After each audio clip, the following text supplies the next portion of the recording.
Just a Conversation. Don't forget to hop on over to our YouTube page, which is Just a Conversation. Also on Instagram, just_a_conversation. Man, it's been an awesome week. The journey, the road get rough, the going get tough, but guess what? We're still holding on. The Bible says if you have faith the size of a mustard seed, man, you can move mountains. And talking about faith, man, I had faith in my team this weekend, which is the Hokies. Hashtag Okie Nations. UM. I mean, y'all never gave your boy a shot. Okies did. That's where I went. Did my 4 years there. Got my associate degree. We came down here this week and, did what we had to do. Took care of business. So it's about even. I think UM is still one up on us, when we come down here. Yeah. Because the last time we came here 2 years ago, they beat us. They actually destroyed us. Yeah, it was bad. I kind of left that game really hot that day. Emotions got the best of me. It's all right. No, it's never all right. It's all right. No, it's not good to watch your team lose, man. Isn't it? Yeah. No, it's not. Sound like some people made some money off of you losing. I don't bet. That's one thing I don't worry about. Personal. So you got to worry about that. So, yeah, it was an awesome, we go there and watch my alma mater. Did their thing this past Saturday, and in the midst of the day, you have none other than Minister Amon, Brother Matthew, our Minister Aiden, and our beautiful guest tonight is none other than Sister. Don't want to get your first name right. Say it right. Donna. So Sister Donna is in the midst with us today. And we're going to be having a wonderful conversation today. It's something that I saw her on her page that she hashtags a lot. It's called Christian survival. And, some people, we need to understand how to survive as a Christian, because sometimes, it gets rough, it gets tough, and I see that on your website, you've been through some stuff. Oh, yeah. You went through something, and, you could check her out at Dawna, DAWNA, -right.com. Also it's on our page if you want to check it out, and we're going to put it down in the comments below. So that's DAWNA -right, WRIGHT.com. Check it out. She has a book. If I knew you had a book, I'd tell you to bring me a couple. I got some. Yeah, exactly. Got to support one another. I believe in that 100%. So yeah, I did go on Minister Amon page, and I saw you just popped up, and I was like, man, I need to try and reach out to her, but I asked him to do the due diligence for us. He did. Yeah. he did. I think he was kind of nervous, but he did. Yeah, well, you were? I don't really reach out to nobody like that. So I was right. He was kind of nervous. So yeah. But yeah, you reached out to her, and it was awesome. And she's here in the midst with us today. Come to sit down, and let's just have a conversation. So yeah, man. Crystal survival, the battle of suicidal mind. So that's our topic tonight. Matthew, I beat you to it, sorry. Crystal survival, the battle of a suicidal mind. And your book is called Dancing with Death, The Battle of a Suicidal Mind. Ministry called Christian Life Survival. Christian Life Survival, see? Yeah. Nice. Wow. I'm curious. I want to start off a question real quick. Wow. It's like He's excited today. You jumped in. ASAP. Yeah, it's kind of. I see a lot of suicide tied in a lot of your ministry. How do you because we just were talking about it a few weeks ago, where this preacher, he that's his ministry was on depression, and he ended up praying for some. He went to this. He did a funeral. He did a funeral of a person who committed suicide, and not that long after, they ended up killing himself. So how do you what do you do to combat that as a Christian? Because it's I noticed it's usually whenever you shake it with your faith is usually when the enemy can find that crack and then just get in and really do some damage. So what do you do to prevent those cracks from happening? Well, the word says when you leave room for the enemy to come in, when you don't fill what God has removed all that junk and you don't fill it up with the word, well, it comes back to kind of check out to see if it can come back and haunt you to keep going through the same things again. For me, suicide, because it was so prevalent in my life for such a long time. You're talking about since elementary school. Wow. Multiple suicide attempts, all failed.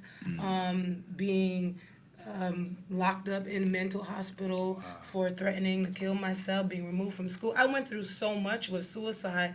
And when you're called to a ministry such as that, that's where you're going to get That's tough. attacked. That's it. So, That's you it. know, you'll see these pastors, ministers, preachers, whomever, they're ministering and they're talking about mental health. And then next thing you're like, wait, you know, It's a test. what happened? Yeah. Well, it's a constant renewal. I came to a point where I Definitely. finally realized that death isn't the answer. It used to be an option. Yeah. You know, that's where the peace would be. I don't got to deal with bills. I don't have to deal with people. I don't have to deal with anything but when God assured me and he showed in the word came alive for me, and with all the different people that I minister and talk to, I realized I couldn't go back. Yeah. Even if I wanted to. That's it. I couldn't go back. I risk their souls. I risk my soul. I can't say what happens, but I don't even want to take the chance. Yeah. So when that happens and you see a minister pour out and then get caught, you know, I can't speak because I'm not in their situation, but I know for me, what has kept me out of that is I realize it's actually not an option. It's something, it's worse. It's not a better option because I saw it as a way out. Oh, yeah, definitely. You know, and when God helped me to realize that wasn't for me and showed me why I went through it. Why not everyone can do that ministry because God has to trust you to live. He has to actually trust you to live. Yes. And if your job is to come through turmoil, and my name is Donna, which means the light that breaks all darkness. So darkness tries to stamp me down, and my job is to bring life to others. So death is always at my foot, trying to take me out. So Christian life survival, you know, is about surviving that. And how do I survive? I survive, you know, with my relationship with God. How am I still here? It's only by the grace, but it's my relationship that keeps me from, like, I don't want to leave him. I don't want to leave God. Yeah. So it's my relationship that keeps So me. my next question, it's not my last because it's gonna. Well, he's gonna have a lot for you. That's all right. But what about it? Like what was it about committing suicide? Felt like the answer at the time. Well, we were made to connect to people. We were made to be connected to others. I felt that I could not connect. I felt disconnected.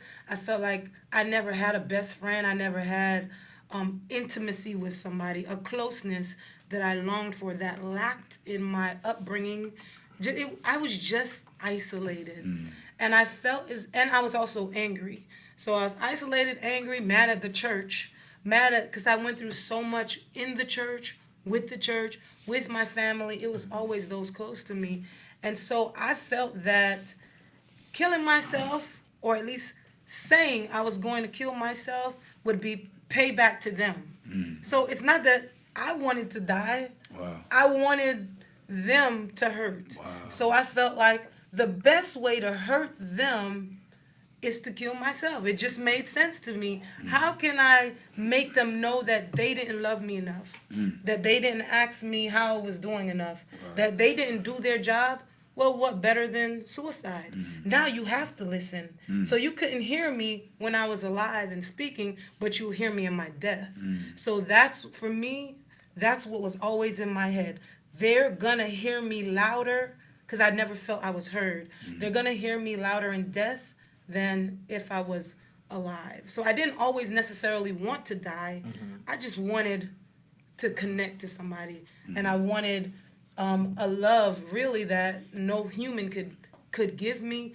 But I was searching for it, and if I couldn't get it in my life, then I was going to try to figure out how to get it in death. So you think that's kind of a sense of like attention?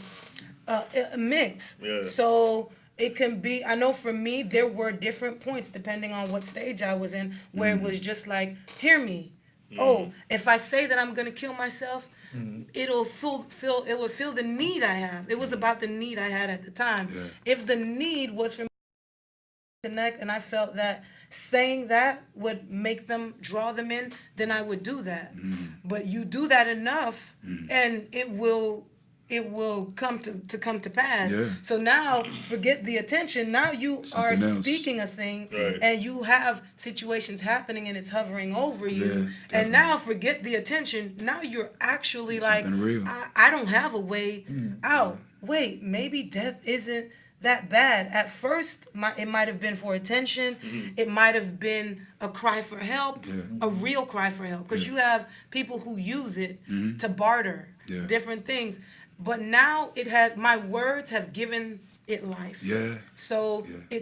it changed with different things that happened in my life. But it can be a cry for attention. I would take anyone who's saying that there's a need that needs to be met. Of course. Whether it's attention, whether it's really happening, no matter what, there is an underlying need Something's at the root. behind that. So it just takes someone being willing to look past what they see and have discernment That's it. and speak to that soul, to that spirit, to find out what would make you even use that as an option. But Whether you for know, like the attention. Bible says, death and life is in the power of your tongue. You know, so if you keep speaking things, you know, eventually, to me, like if you keep saying something, keep saying it over and over, you're gonna start believing it. Yeah. Like you used to have like a lot of people, like say for instance, you're dating somebody in a relationship and they're like, man, I'm tired, I'm gonna leave, and they don't never leave. You're like, oh, you're just crying wolf. You know, so you hear somebody speaking like over and over, like, oh, I'm gonna commit suicide, I'm gonna commit. Because I remember one Sunday, I don't know if you were here that Sunday when that guy came, and they kept saying that he wanted to commit suicide, which he eventually did. Yeah. You know, he wanted to commit suicide, and like the whole service, you know, we were praying for him, and you know, all this and that. He left. He came back the following Sunday. It was the same thing. And then, you know, it's actually after a point, like he did it because I think what he was facing was like into time it. in jail, you know, for something that he did, and that's what he was facing. So he's like, listen, I don't want to deal with that, being locked up, having my freedom stripped from me. So he felt like you said, people think that's the only way, that's the best way out, you know, just to say, you know what, let me just end my life. But to me, like, that's like a selfish way of thinking, because when you do that, first of all, you're hurting people around you. And then, like, when you look at it, like, the expenses and stuff, people might not even be ready for that. Yeah, you know, but and the person who wants to commit suicide doesn't care if you feel it's like I it's understand selfish. that. No. All right, so Definitely. it might be selfish. It might be cowardice. It might be all these But they things. don't But care. what But I've until you learned, go through it, then you won't understand. Yeah, and that's why I thank God for it. I don't run from it. I don't hide. I'm very transparent about it. I don't run from it because I watch my words, because I can say, man, that's coward of you to want to commit. How selfish is that? Look how many people love you. And I have to say, what is the meaning of me speaking? Am I trying to make myself feel better to know that I did a job of letting you know that you're selfish? Is that the love that you need to get where you need to go? Whether you know that they're doing it for attention, whether you know whatever it is, I've learned to operate from a place of love and discernment when it comes with dealing with suicide or wherever that comes from. Because you honestly, no man knows anybody's heart. You don't know mine. I don't know yours. You don't know what's going on. So my best bet is to just simply do what the word says, to operate in love. So I do sometimes want to say, man, that's cowardice, but then I remember where I was. Yeah. And then I was like, when somebody said that to me, I remember how I cringed, and I was like, coward, huh? Okay, but if exactly, like egging you yeah, on. yeah. It's like I'm a calling you a coward. bluff. Yeah. You want to try me? Yeah. Okay, I'm a coward. All right, I'm gonna make sure in that note I leave your name at the top. You know, it's just, it can sound so ignorant, but it's so real in your mind when you're trying to get back and you have no physical power to do what you feel like you want to do, and that's your only, you believe that is your only way to get on top, to get ahead of everybody. And you believe it's your only way out also. Yeah. You know, and it's just like, you know, like what you said, no man knows no man's heart. And, you know, we can't like, you know, call like what you're facing or what anyone facing, like, oh, you know, and just look at it in a light way. Because like, you know, me and the minister Amon, we came off the streets, and it's like we understand what we went through.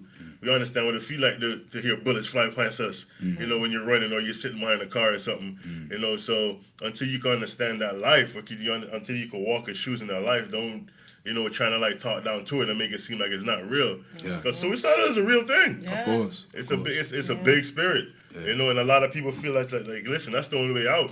Like I ain't got to deal with his foolishness no more. You know, and it's just like you say, you overcome it by being in a relationship with Christ. Yeah. You know, we can sit there and we can say, listen, I love you. But I can say I love you, that's different than for me saying, listen, we're in a relationship. When you're in a relationship with someone, I got to spend time. I got to show commitment. You know, I got to say, listen, you are my, this is, you're valuable to me. You know, that's what a relationship is. But it's easier to say, yo, listen, I love you. You know, because that's just like saying, I love you. Just like Christ said, he loved everyone. But Christ have a relationship with everyone.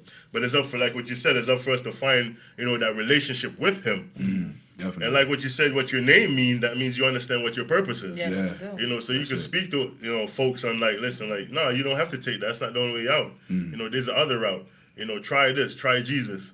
You know, and actually let them have a relationship with Christ. You know, like you say, you discern. Yeah. And that's a big thing. A lot of people don't discern nowadays. Yeah. You know, they just try to say, listen, you're full of this or you're full of that. And they just, I'm going to cast it out. But you don't even know what you're working with or what you're dealing with. You know, you have to first discern and see what that spirit is and what that spirit is you're dealing with and what that, especially what the mindset of somebody is. Yeah. You know, because when somebody, everyone's mindset is different. And what worked on me might not work on you. Yeah. You know, so you can't just take the same approach. You have to understand, like, okay, I have to go this way with this person. Just like the enemy. He knows how to come at us. You know, so we have to understand how to counteract that. Yeah. And it's a big thing, man. Like, you know, sometimes I hear, like, you know, like even kids doing it. And I'm like, how are you a kid? Like, you didn't even start living life yet, but you want to do that. Man, they get bullied. Yeah. They get, And then I mean, you're saying, like, from elementary, and I'm like, wow. There's so much things that And I don't know how I survived that because no one was around because I drank rubbing alcohol. Wow. So I just woke up and it was just like, oh, okay, I failed. And I just kept on going. No one, it had to be God. It's only the Holy Spirit, you know, that could have done that. And I thank God for the wisdom because that's what I pray for, is the wisdom. Because you can have all the knowledge and you can say a person that's suicidal really does this. And you can go by just book knowledge. But then you have the that comes with experience. And when you couple those two, you walk in wisdom. That's so true. that's why I thank God for it. I have the information, I have the Knowledge, experience, and now God has given me the wisdom and the grace. Makes a difference. And you don't have to be super smart. You don't have to know Yeah, no. everything. You just gotta love on some people. That's it. You know, the way they need it. I mean, they told me I would. I just became a doctor. So Congrats. they told me, thank you. I didn't even think I would live to see it. I know, right? You know that day because they told me I was too bad. I just had too many things going on to finish in school. But again, words, the words people speak, and breaking those, you know, those word curses and making people understand Definitely. that having a relationship with God isn't just a fad. It's not just words. It's actually real. A lifestyle. I It's think a lot real. of people do take it as a fad. Yeah. You know, like, oh, I'm in It's- trouble. yeah. I'm in trouble. Jesus is gonna be my way out. And once I'm out, guess what? I'm going back to what I used to do. Yeah. Yeah. You know, it's like Definitely. a haircut. You know, what's in at the moment? Well, Christ is in right now. Let me go get my fix and I'm out. You know, and we can't look at it like that. You know, we have to start looking at it like, listen, like you have to have a relationship. And he said, my sheep knows my voice. So you have to hear what he's saying. Yeah. And listen to what he's saying. You know, like he's saying, like, principle isn't getting this thing, but getting understanding, getting that knowledge. Yeah. You know, we have to understand all that. You know, like when Christ speak, you know, listen, he's trying to help you. You know, and we try to like do a lot of stuff on our own, and I understand like the more we try to do it on our own, we're going to fail. Definitely. And when we get Christ, when we hear what Christ is saying and go that route, you can't go wrong. Because either way you're going to do his will. Either way you're going to do his will. And that's something always come back around to. Either way you're going to come back around and do Christ's will. So either you're going to do it from the get-go, or you're just going to go around the mountain like the children of Israel did. Yeah. And then come right back around for 40 years. So you're going to wonder for 40 years, you're going to get it right the first time. And it's like, to me, it's like sometimes it's just so simple, but we just as human beings in our human will, we just want to do stuff our way. Yeah. Of So I course. got next question. You actually brought up the next question, so I want to thank you for that. All right, so you said earlier word curses, and I understand when you were younger, you accepted it, and because of that, you kind of did some things that should have actually killed you. So my thing is, what did it take for you to break to release those chains that you placed on yourself in a sense? Because I feel like after a while, it reminds me of that scripture where it talk about, is it scripture? They talk about a dude hold on to the chains and No, and help. it's not a scripture. All right, thank you, man. It's like, sometimes I mix up things, man. That's a It's story that Apostle always it's a story, but yeah. it Tell kind the of story. Tell the story. Tell the story. Tell the story. I'm not the greatest. It's like We listening. sometimes I hear some stuff and then go through the other ear, but some of it does stick. So I remember the story they were talking about the dude who was in the cemetery, and he was screaming out, "Help! Help! Help!" And all he had to do was release the chain that, but he didn't want to. I feel that's how I feel when you said earlier about word was it? Curses.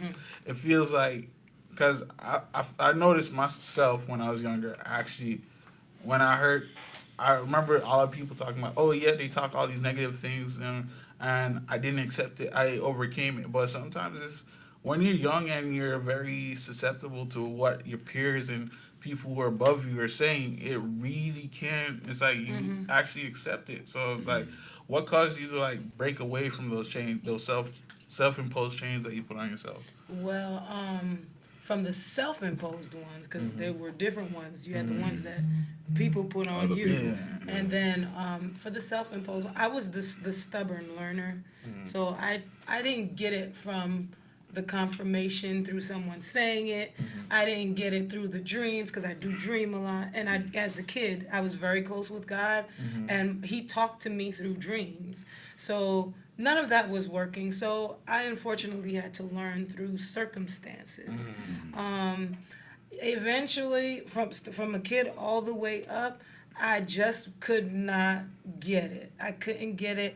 I just figured I can lie my way through life. I can victimize my way through life. That's the way that I'm going to get what I need. Until I realized, I just got to a point where drinking wasn't working. Fussing, trying to pick up a bad habit that I didn't even have. I thought, maybe let me start cutting. Maybe that would work. It's like I was trying to find something to do, and nothing would work. And I heard someone say something, a minister say something one day, and not even like your typical minister, just a regular old minister, just on the road, and said to me, when it comes to your relationship with Christ, you're gonna have to eventually make a decision. You're either gonna learn it the way He wants you to do it, or you're gonna learn through life experiences. Well, what happened for me is I got to my low point, and I simply quoted the word as it said. Wow. It said, if you find delight in Jesus, then He will give you the desires of your heart. And I was like, man, that's not real. That don't make sense. What do you mean? So if I'm just cool with you and I just like you, you're gonna give me whatever I want. So that's what I chose to focus on. I found the scripture because they said the word is supposed to be real. Yeah. And it's supposed to be alive. So if I can't depend on people anymore because they keep letting me down, it's not working. No. I can't depend on any kind of alcohol. Nothing is working. Yeah. All right. I got the Bible. Word. Let me try. Yeah. And it says, delight yourself in me, I'll give you the desires of your heart. And I was like, okay, God, how do I delight in you? Because I have no idea what you're talking about. Do I force myself to like you? I like you, I like you, I like you, I like you. This is what I'm literally doing. Yeah. I like you. Okay, now give me what I want. Yeah. That's nice. Right? That's nice. And I simply asked God, can you just prove what your word says? I like that. I like just that. prove what your word says, because I'm trying to depend on you and you and you, but I'm not getting it, and I don't trust anyone. Yeah. So I don't know if they're telling the truth. I just don't know what's going on anymore. Can you simply prove That's the best your way. word to me? Yeah, that's the and best. that's what He did. And I found out that it was a trick. When it says delight yourself in Him and He'll give you the desires in your heart, what happens is that you really become delighted and you like Him. You And do. He's not the one who changes. You do. You change. I'm like, you tricked me. That's What it. do you mean? That's I it. thought you said you. What happened was I started to become in tune Yeah. with what He wanted That's for how me. it has to So happen. how did I break the chain? How did I literally break the chain? I ran out of options. Yeah. For me, I ran out of options, and I simply said, God, prove what your word says, because you're supposed to be a live God. You're not an idol, not one of these fake gods that don't do anything. Do what your word says. Because if you don't, I'm going to continue doing my own thing. Yeah. Right. Just like that. And I was straight up about it, and Yeah. he simply did that. He proved That's it. who he was, and That's then all he I had is. to make a decision if I wanted to be a victim or a survivor. For real. And then Simple. I made the decision. It was just a decision. Well, I believe in that 100% because the change you want to see have to start with you. You know, no matter what you try to like put it in, you know, no matter what you try to like think you're gonna try and get out of like doing the alcohol or the drugs or whatever. If you want to change, it starts with you. You have to have the mindset of wanting to change. You know, and just like it says, he will trick you and make you seem like, okay, he's doing it, but guess what? You're doing it on your own. You know, because it's just like when he was Moses. He said, Moses, what is in your hand? Yeah. We have it in us. We can change. We have it all along. And Moses and the Lord's like, listen, what is in your hand? He's like, okay, I got a rod. He's like, okay, use what you have. So we have that power inside of us. Use what you have. You know, just like the lady that she didn't have nothing. You know, sometimes we have to prophesy to what we have. Yeah. Prophesy to what you have left. Yeah. You know, she had nothing. You know, and the man said, listen, go borrow. How you going to tell me go borrow? That don't make sense. And we have to understand the God that we serve, sometimes he does stuff that don't make sense. You know, delight yourself, and I give you the, huh? Are you serious? And then you're sitting there, you're owning on that scripture, and you just started to change. You started to evolve. You know, go borrow. How you want me to go borrow and have nothing? And get more than what you want? And she had so much. She had abundance. You know, so I mean, you have to understand that the word is just, you have to understand the word and try to live the word, but then guess what? The word comes out through you once you start living it. You know, and then, you know, you become a beautiful butterfly like you are today. Thank you. You know, holding it down. Man, you've been quiet, man. I'm just like really listening to how profound like the word is and even the way the spirit is moving within her. And I'm starting to understand that you have and you started to adopt a very deep understanding of, you know, the word in its most simplest form. And even like, you know, with naming the leopard, he got a simple word. Just go dip in the Jordan 7 times. And he's thinking, after he done tried everything, he's still thinking that he got the solution, the Abiathar and the far more beautiful rivers than this. And the servant had to tell him, look, man, if it don't work, it don't work. But just try it. And you just got to the place where you said, you know what? You're going to bank everything on that word. And the word is never going to let you down. So once you decide to do it, it's never going to let you down. So I admire that understanding that, because I think a lot of people have a lot of words, but they really don't understand it. And it kind of brings issues with faith sometimes. You know, the Lord wants to know, like, do you really believe that word? Or are you just saying you believe it? Exactly. I was afraid to lose my faith. I didn't want to mess with my faith. Yeah. What if I don't ask God? Yeah. Then he can't let me down. Yeah. Then I can't lose hope. Yeah. Right? So if I got something going on and the word says God can do it, but I'm not sure that he'll do it, or I don't have enough faith to believe that, let me not go there, because I can't risk my relationship with God. And then I learned, wait a second, what am I doing? Because what you mean risk? This is God we're talking about. Exactly. Like, you're going to do it, just all the way in, do right? it. Let me go in. I can't pretend to talk about God and to have a relationship with God. I don't know how to pretend to do that. So God has to make it real for me, so I can make it real for others. And I prayed. I said, Father, in my ministry, just give me an authentic ministry. I can't minister what I don't know. Yeah, definitely. And so that's exactly what he's done, and he's made it plain. There are things that I don't understand, and I just say, well, you know, I just don't get it. Yeah. You know, when I'm supposed to get it, I'll get it. I heard it was a I don't know if it was a video on YouTube or Facebook, but you were speaking about some things that are lawful to do, but they're not expedient to do. Yes. And I think that goes a lot with understanding too. Yeah. So can you explain some of that, what you were saying? Well, I understand that not everything you do is a sin. You know, just because it's not wrong doesn't mean you should do it. For example, let me give a legitimate example. For my ministry, something I have struggled with was whether or not I should drink alcohol at all. For me. I don't speak for anybody else. Yeah. So I'm like, God, was that you that told me that? Is that me? Mm-hmm. You know, what's kind of going on? Do I need to remove alcohol completely Mm-hmm. from me? So it might not be right or wrong, but it just might not be a good idea for me. Maybe Mm-hmm. I am not supposed to drink alcohol for a reason. Who knows? If God has revealed to me and said, Donna, don't drink it. Yeah. I'm not to go to you and say, hey, God said, don't drink it. Okay, God says don't drink it. For you, yeah.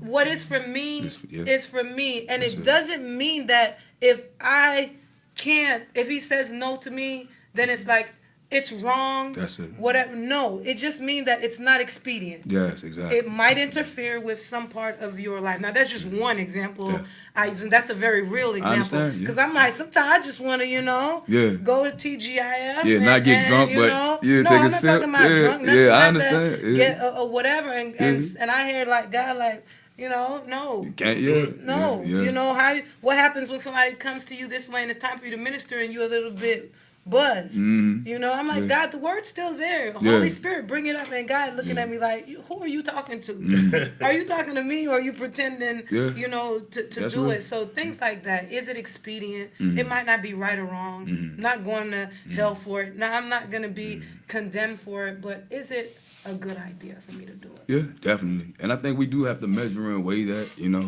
And there was a lot of things you were talking about, even the Steph Curry and the Seth Curry, Yeah. and the confidence that exudes out of you and what Yeah. you believe. That was like that was Yeah. big because a lot of people do have a lot of gifts and they could be more powerful, but go ahead and explain it. Yeah, okay, so I'm a basketball coach as well. I also play semi-pro basketball. Wow. I coach basketball. I teach 5th grade. Mhm. So I do a lot of things, Yeah. but definitely in the sports area, very strong. I Yeah. train in basketball as well. Nice. So basketball analogies are always Yeah, definitely. surrounding my life. And I use an example of Steph Curry and his brother. The first 2 times I saw them play together, Steph is a great basketball player, and so are so many other basketball players out there, including his brother. Like, they can play. Yeah. But then I'm like, well, what makes this one better than the other one? Is it their workout ethic? What is no.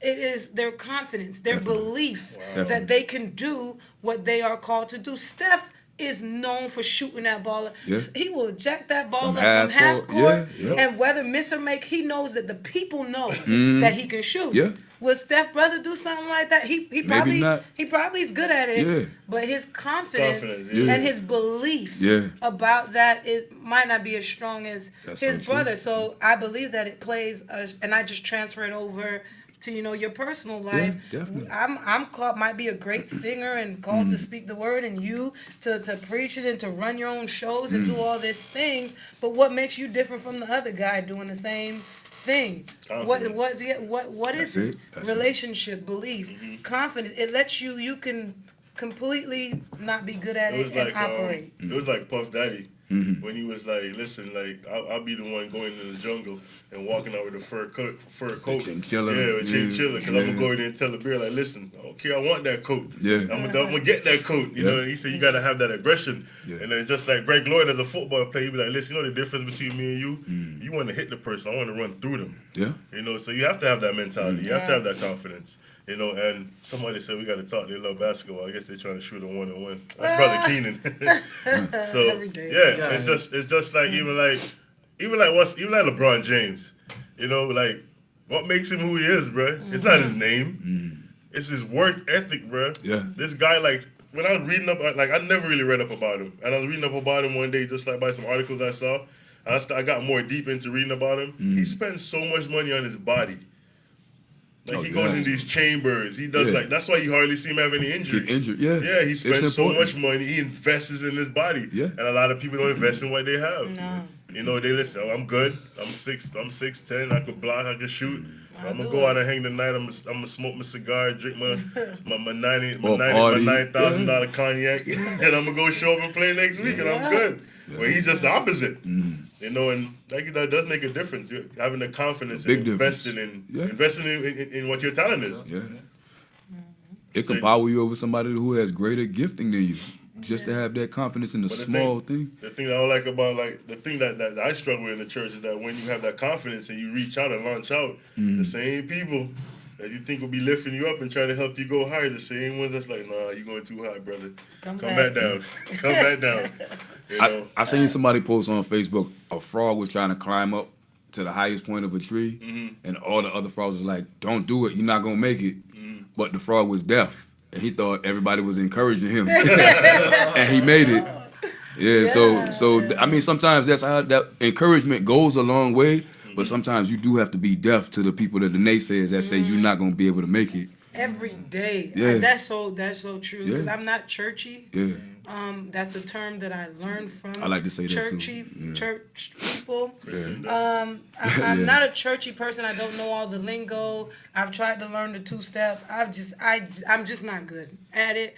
But I've always prayed and asked God, look, I don't know how to preach like that person. I don't know the word as good. Although I studied my word, I don't know it like that person. I don't look like your typical person. Like, I would show up to church in sneakers if I wanted to, just because I can. You know, and different things.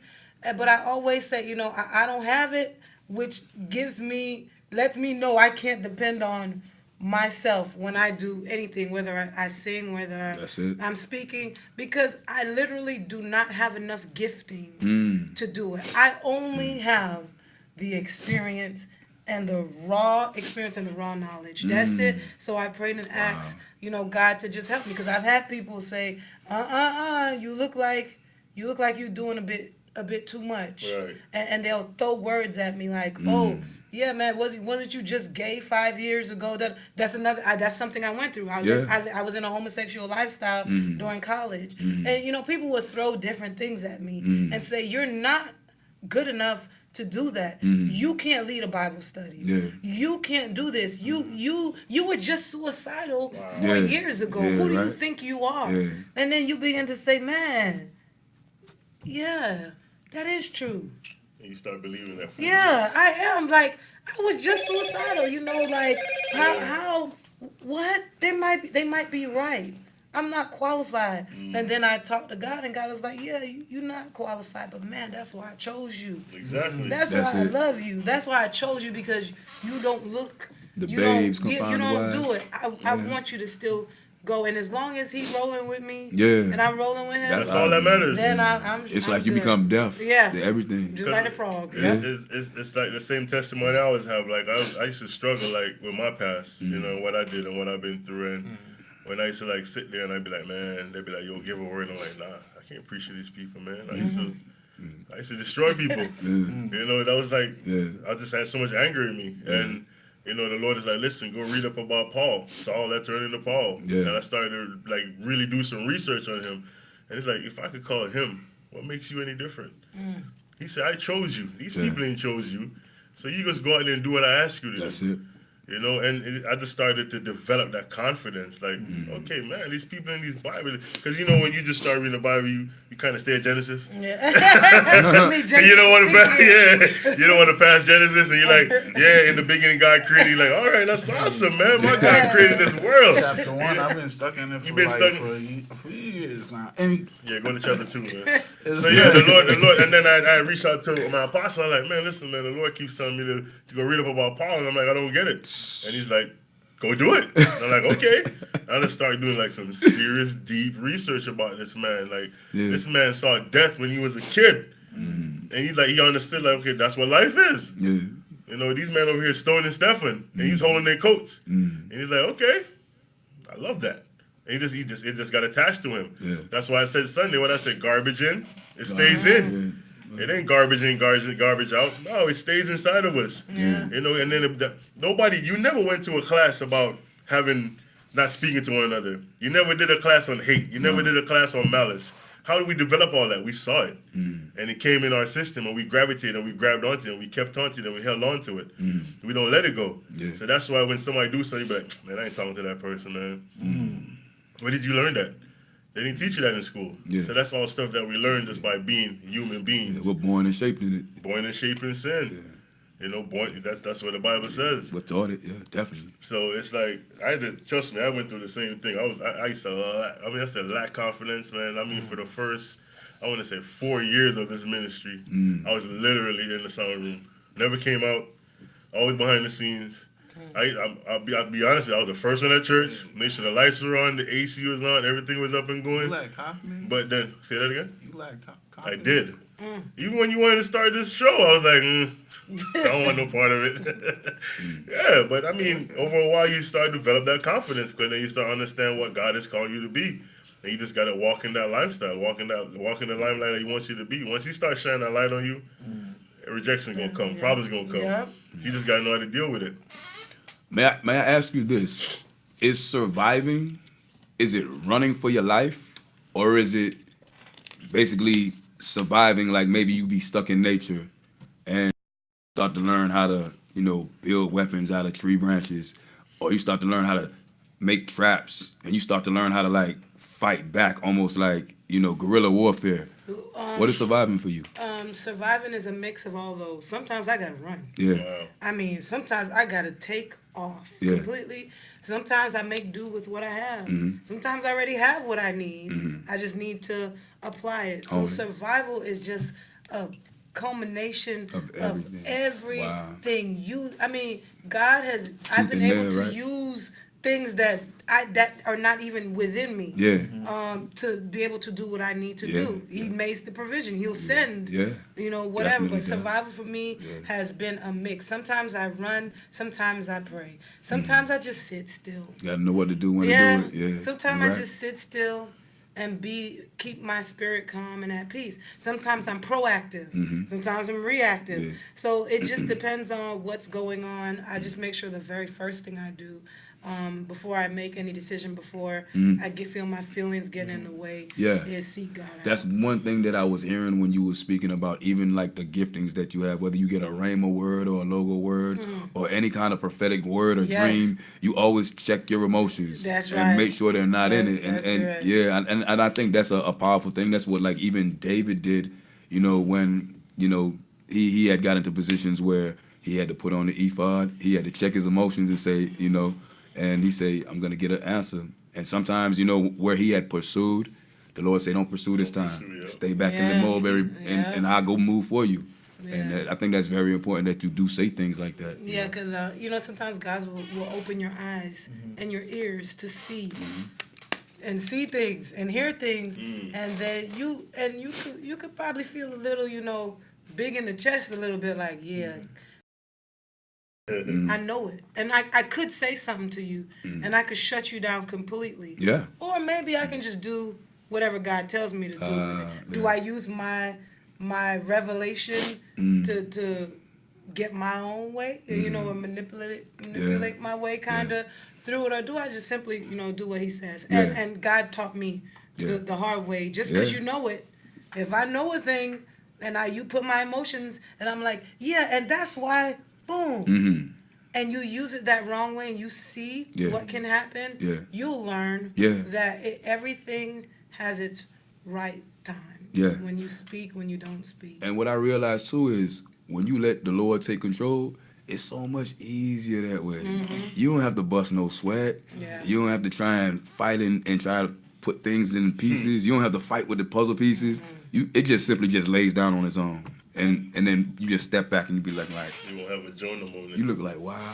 Jonah went through all that, jumped on the ship, went through everything. Yeah. And all he had to do was follow the original plan that Christ had for him. Like, and he still wasn't content. He still wasn't. He still wanted to put some of his, so yeah, I mean, it's that human will, man. I'm learning. I'm learning. And then He makes all that provision. learning. He makes because even in Genesis, in the beginning, everything had a provision before it got here. Oh, definitely. Light and the day and the water had all that stuff had to be here before animals got here, before we got.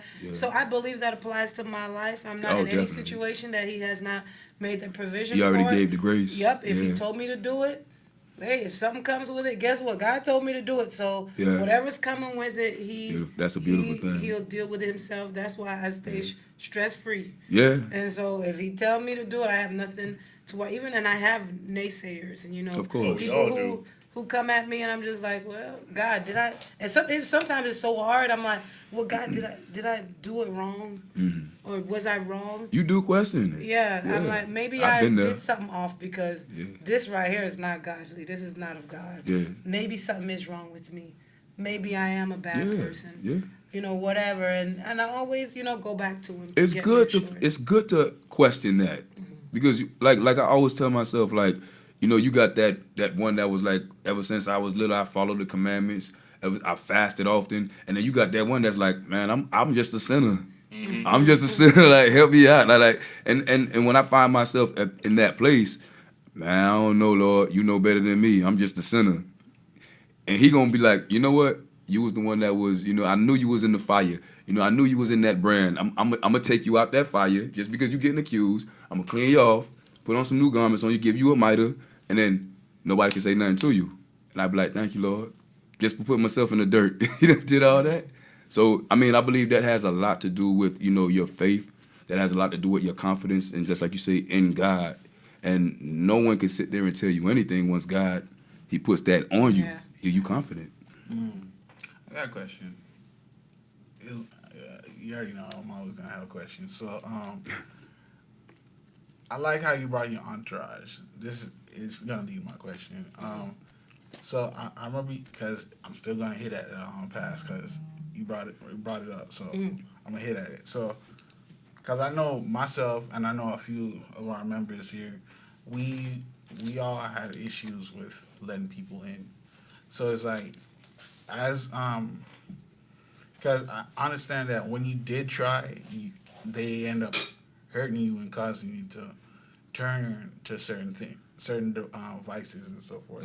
So what caused you, like, not to be completely closed off? When you turn yourself to God, what about that relationship caused you, like, all right, let me start letting people back in? Initially, when I started, I had gotten to a point where nobody was coming in. Like, that fence was serious around my life. And when God was like, how are you gonna minister to people and you don't even like them? I'm like, but God, I do like them. I just want them to stay over there and let me go over here. And He's like, but you don't truly love them. You don't nothing. You won't let them near you. You don't really trust me because you're trying to protect your own heart. Wow. Right? You're not trying to let them nowhere near you. And I'm like trying to convince God, but God, no, I'm doing that, to make sure that I keep my inner circles right and everything. You said, people say you can tell a person's future by who they hang out. You should hear me. When I go back and forth with God, it's like a courtroom sometimes. But I've simmered down. And what I eventually learned is this: you will have people that come and go for a season. You have those who are called to you forever. Whatever. The point is, what I was doing was I was idolizing. I was putting people above my relationship with God. I was so afraid, that once I got through everything, once I got through suicide, once I got through all these things, and now I'm normal almost, and now I'm letting people in. Almost. Like, who is who? Yeah. Do I let you in? Do I guard? I'm afraid. Are you gonna mess my relationship with God? I don't know what to do, and I just said, look, God, you brought me this far. I don't know who to trust. Sometimes I'm still like that. I'm like, I just don't know. I don't know who you are. Yeah. And I mean, you don't have to know who they are. No. And the person who I've called, what I've learned is who God has called to be super close to me. Yeah. He's confirmed it to me. Definitely. He's told me what's going on. Sometimes He confirms it to them. I fasted. I prayed about it, because that for me is a scary thing. Who do I let close to me? It is. Because, right now I'm not married yet. And so I go out on dates every now and then, and I'm like, Lord, please don't let the wrong man come in my life and mess up my whole life. Yeah. He gets close to me, and then next thing you know, I lost my mind because I don't know what I'm doing anymore. It's serious. I just don't. I don't know. Yeah. So I just just don't let my solution can't be lock everyone out. So what it has been is, okay, Father, if you don't want them there, no matter how I feel, no matter what I want, that's it. Father, make it clear. Because if you say it's a no, I'm going to go with what you're going to do. That's it. I won't go above what you say. So what I've been doing genuinely is just saying, Father, if whoever is divinely connected to me, let them be connected. Whoever doesn't belong, expose them, remove them, whatever it is, and he does it every single time. But isn't that like living by faith? Yeah. Like you gotta like sometimes take the guard off, and that's why like it says like for them that love all things work together for good. To them. Right. So sometimes at the end of the day, when you know that he know that you love him, he love you. He ain't gonna send you the wrong person. Yeah, you could get led into the wilderness. Yep. He gonna make sure you come out after being tempted and tried by the devil. Yep. Clean, spotless. Okay, well, I'm kind of suspect about some of that. But I'm gonna be honest, cause it's like you said something that You kind gotta of get you a relationship coach. rubbed me the wrong way, cause it's like I feel like I'm in that place, where it's like I reach a place where at first I was like, all right, everybody in, and then it's like now I'm like, yeah, stay your distance. You pick and choose. Yeah, I pick and choose. So it's like, what's wrong with that? It's like, According to what though? What's wrong with? First of all, how are you picking and choosing? Why are you picking and choosing the way you're picking and choosing? it's like what I mean by that is like I let at first like all right, like oh you could window shop. It's Window shop for your friends. I'm that dude who's like, that one I'm gonna check it out. Yeah. I don't personally like window shopping, but it's like for people in relationships, it's like I'm like, all right, let me check it out for a little bit. But how you pick out And what's then in the it's like, window? sometimes you just buy it, and then sometimes it don't fit. So it's like, then it's like, let's toss that out. That's how I am. I don't know, because like I came from like I had like a lot of boys around me, like a lot of homeboys around me. Now when I look, I'm like, it's just me. But ain't nothing wrong with that. The only thing I love about it is that I spend a lot of time with God. And the one thing I learned about God is like, listen, like that's what enhanced my whole worship life. Yeah. Because I'm not distracted. I get to spend that one-on-one time with him. So like when like I hear like some people praying, they're like, in the word you say, I don't talk to God like that. I go to God straight up, like, bruh, like I just talk to him like I talk to like my homeboy. Yeah. But look, let me tell you. If I try to be cute with it, I don't hear nothing back. Yeah. I remember one time I was praying to the Lord, and I'm like, the Lord is my shepherd. I'm like, what am I doing? That ain't you. I'm like, man, God, man, listen, man. Right now, man, I'm driving to work, man. I don't even feel like going. But give me the strength. I'm serious. You just got to talk to him like, man, to me, like, the Lord knows how you feel. He already knows he already know what your heart is. Exactly. So if you get up in the morning, you're forcing yourself to get ready. He already. So I'm like, Lord, listen, man, let's lead the way. I can already see the forces coming. I'm not in the mood. You gotta say, let's talk to him. And that's to me. That's like I spent a lot of time with him. Guys, I don't have nobody to call and be like, yo, man, what's going on? G crap, none of that. And then they mess your head up, and you're like, you know what? I'm gonna call out. And you are gonna tell some lie to call out from work. It's not good. You know what I'm saying? Nah, I don't lie. I just tell them straight up, like, personal issues. Hey, but you know what I'm really starting to realize as I walk further and further and I get more and more understanding from God. I like this is one thing that I told him. I say, Lord, everyone that I have ever come in contact with in this world, I know you didn't do it for vain. Right. It wasn't for no reason. So, if I could retract back to them and get in contact with them, let when they see me, they don't see the old me, but you and hear you and feel you and taste you and smell you and all that there. And it's so funny that my homeboys, they could come like, man, we ain't seen you in a long time, like get on the block. And I could go on the block with them.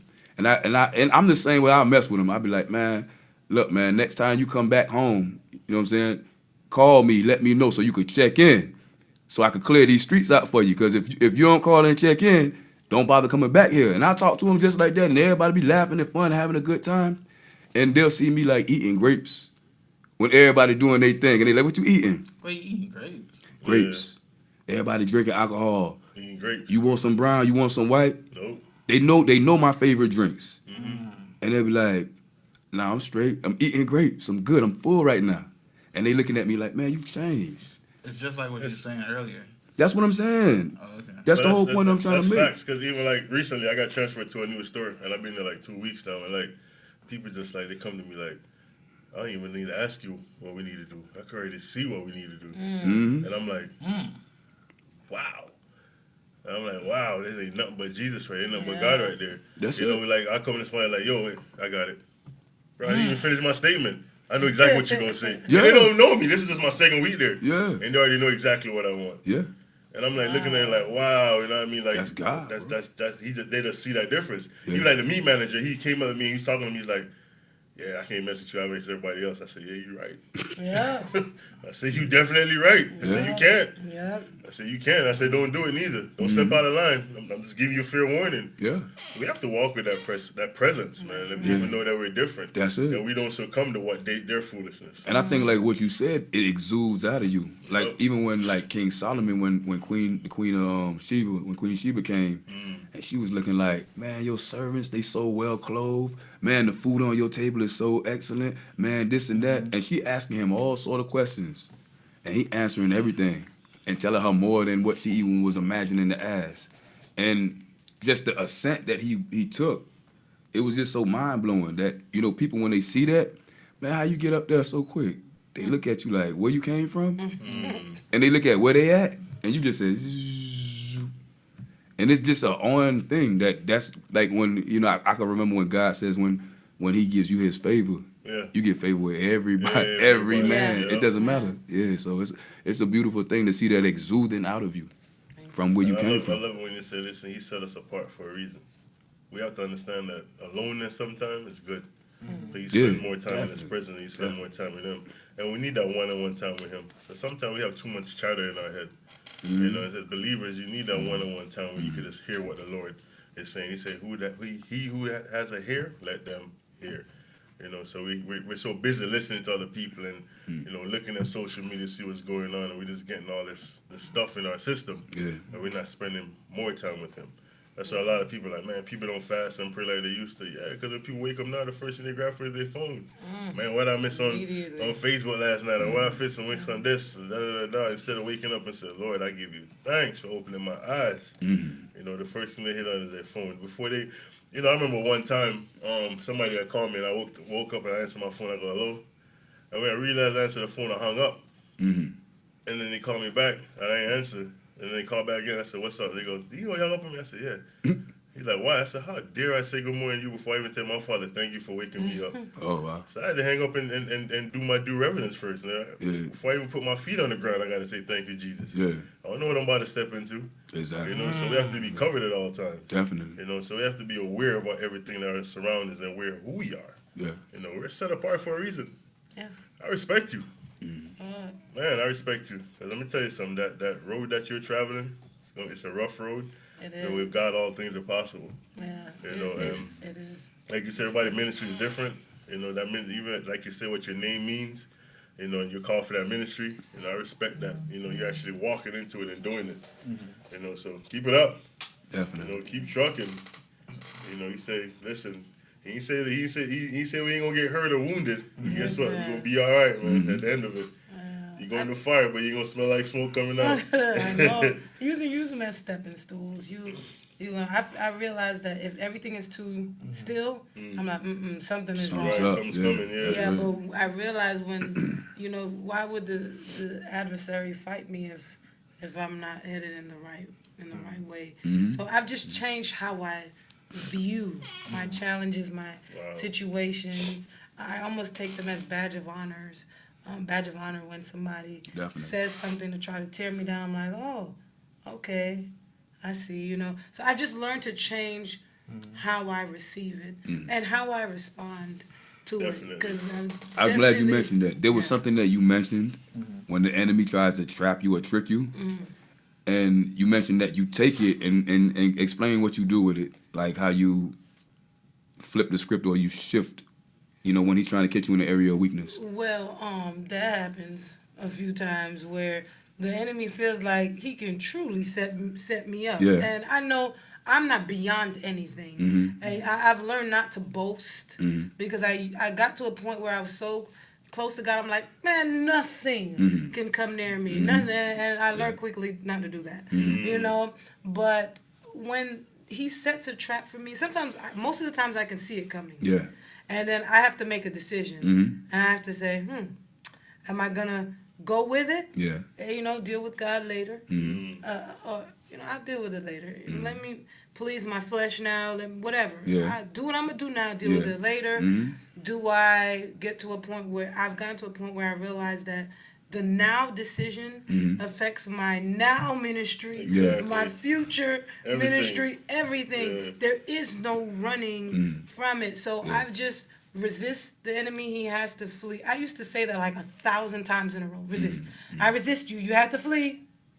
Oh wait, he's still here. I resist you. You have to flee. No, I'm still feeling it. And so just different things that I know when he's setting that trap for me. I'm like, right. ooh, I see you, and I get so angry at him. And I'm like, you trying so hard, but when you have a close relationship with God, you get to a point where you literally don't want to let him down. I don't want to let him down. So it's not because I don't want to. It's not because of that. It's because simply I don't want him to be disappointed with me. And explain how you set it up to where what he was trying to use against you, you just set it up and just expose him and just throw it back to him. Well, there's been multiple situations with that. Like I told you, let me use an example. I came out of a life of homosexuality, and that's one of my biggest ministries. It's also a ministry that people try to test me at. And people that shouldn't try to test me. So I could possibly be in a church, in a church setting, and a woman, I'm going to speak as vague as I can, but as specific as I can. Definitely. A woman that serves in that church can come up to me and say, start out smooth, like, I heard, you got out of this life and da-da-da-da-da, so do you want to go hang out, da-da-da. And next thing you know, they trying to, like, full-blown trying to holler, like, what's up? Do you still got anything going on? Can I be a part of this and do that? And I could see that coming from a mile away. That's not one that hides from me. I can see it. And so I saw it coming. I'm like, okay, whatever. Everything went along fine. Talk, have a conversation, and I used that moment to minister to that person. Definitely. Look, That's it. you know what? I get it. That's it. I don't know why. I don't know why you're here.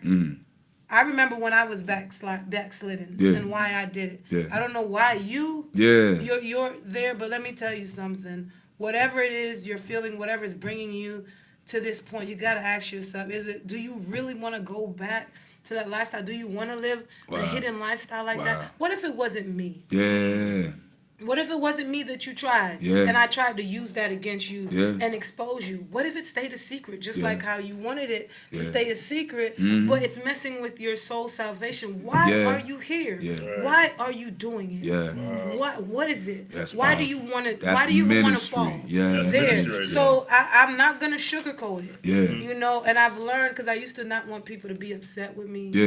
Or be offended. And so I would be strategic and say, okay, let me let them do what they're doing. But just don't respond to it. Just shake it off, or just no. But I've learned to approach it dead on. You got to. Because when I don't, you got to. It comes and it comes and it keeps on coming. Yeah. But if you can deal with them in a wise way and really, you can use that opportunity to minister to them. There's and make them go always home. a teachable moment. And make them go home and say, man. You got to. And so that's usually, and that's not something I have to use wisdom. Of course. To do that, because I couldn't Subtle always as a do serpent. that. Some you gotta run. Some you can stay and fight. You gotta know. Pick your battles. Which one it is. But and that's just one thing. But so when he throws it back, I can't stand Satan. So, and I love God so much that I'm telling you, sometimes my flesh want to act a fool, but I don't want to let him down. So I just simply say, God, give me the strength, because right now, physically, I don't have it. I'm struggling. And that's what. That's what I'm saying. Just be straight up with him. Just talk to him. Just let him know, like, listen, X, Y, Z. Just like Apostle said on Sunday. When he was young, like, listen, Lord, I'm burning. You know what I mean? Straight up. Like, the flesh. You know? So that's holding out that withered hand. If he says hold out the hand, a Hold lot of out. us hold out the good looking one. A lot of us ain't that Yeah, got they that with gonna take that it. wiggle, We got yeah. it back there. Yeah, Yeah, yeah. they're gonna have that good looking one on. So, Hold out there with a head. man, it's been an awesome conversation. It's Yeah, been it an was. awesome talk tonight. You know, I've learned a lot. Yeah, man. That's what I love about this program. First of all, you know, even though we know what we know with the word and stuff, it's good to have panelists comes on, you know, to kind of gives you more depth and give you more, you know, stuff you never been through or stuff you never like, you know, seen. You know, you hear about it, but you never been in close proximity to it. You know, so it's Or awesome. highlight certain things that you thought were just things that. Yeah, some stuff you just sweep under the rug. Exactly. You know, so yeah. Minister Amon, final thought. My final thought would just be, you know, just like she said, she mentioned, once you get that relationship with God, once you test God, it's not really, I don't see it as testing him, but I see it as proving him. Once you prove God and he speaks to you beyond a shadow of a doubt, you'll start to see your emotions and your mind and your feelings, and you'll start to see his. And that's when you'll get that realization that you could depend on him 110%. And then you can walk a new way in authority because you've just proven him with you. You didn't hear what somebody told you. You know, you've just proven him, and now you have authority, and you should have mastery over, you know, at least yourself to help someone that's going through the same problems that you have gone through, or that's, you know, in need of the same things that had you broken. And I just, you know, I thank her for opening up and being transparent. And I think that more ministers, you know, we need to start, you know, coming into that so that we can really minister to the ones that are broken, because they're broken and they're waiting and they're really not getting touched the way they need to get touched, you know. So continue, you know, your ministry work. You know, I love the Christian survival, you know, life, you know, the theme. I love what God has given you, and, you know, just continue in the strength of God. God bless you. I love what she said earlier, well, a few seconds ago. It was about, come on, you got this. All right, so it was about being direct, but at the same time not disrespectful. You said earlier that sometimes it's like you try to sugarcoat it, or instead of being saying that, no, I can't give you, like, all right, I got personal experience. So it's like, it ain't gonna take long. Come on, calm down. So it's like, this person, he kept on asking me for rides, and it's like, I don't like him in person. After a while, I got tired, frustrated and stuff. But he was persistent. He's like, I'm telling him all these different reasons, but instead of saying, no, I can't. I'm just like, bruh, I don't have this. I'm busy. I might not be be stuck on this job for a little bit. I can't give you. I'm not gonna give you. I can't give you a ride right now. Like, oh, but later, I'm like, bruh, you know what? Sometimes you just gotta be direct and like, bruh, no.